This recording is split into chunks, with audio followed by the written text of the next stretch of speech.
I am Brian Skoronsky, and we are going to start with my game tonight over at the Colt Corral. It was senior night. Clear Fork didn't look so good last week on the road at Shelby. They were looking to get back and get the things going at home tonight against a Highland team that's been outscored 98-6 over the last 3 weeks.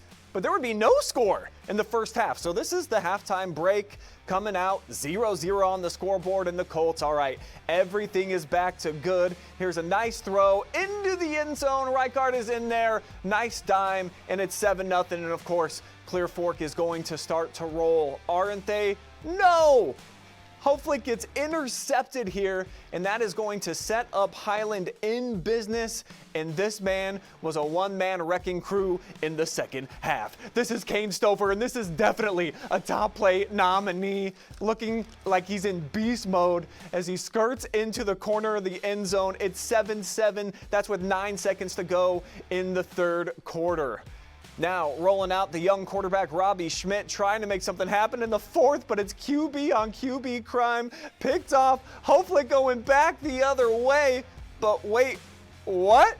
He gets stripped at the end of this thing. Highland is back in business all of a sudden. The Colts defense, they would get a stop, and we would end up going into overtime after Clear Fork got a field goal, and they lead right now 10-7. Here's Stover making a sliding catch in the very next play, a walk-off right in front of the Stampede. The Highland fans would stampede out there. What a sight here tonight in the Valley. Highland walks off Clear Fork on the heels of a 3-game losing streak. An absolutely stunning scene out there in the Valley. I'm going to welcome in Josh Banks to the conversation here. Nobody saw this coming. This was a get-right game if there ever was one for Clear Fork, who got, I think, their ego trampled on a little bit last week at Shelby, where they allowed 52 points. This was the number 2 defense in the league.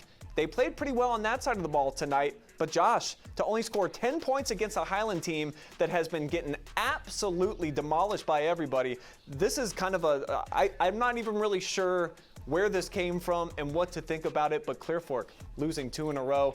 What a shakeup in the MOAC, man. Yeah, I mean, I think we all expected last Friday to happen with the Shelby game, but this was a bounce-back week for the Colts. They were supposed to get right. They were supposed to knock off Highland, welcome in Galleon here in a couple weeks, and have a chance to knock them out of play. Highland came in tonight and said, it's senior night, but we're going to take it away from you. And, man, did they do it on the defensive side of things. How impressive for the Fighting Scots. And what I loved most is that they were up over on the sideline the entire game. You would have never thought that this was a 2-win team coming into the game that had been absolutely slapped the last 3 weeks, a couple of running clock losses, but the band came to play, the cheerleaders were hype, and I really got to applaud the Fighting Scots for coming in with that winning attitude. And obviously, Kane Stover was our MVP. Can't wait to post that one for you guys.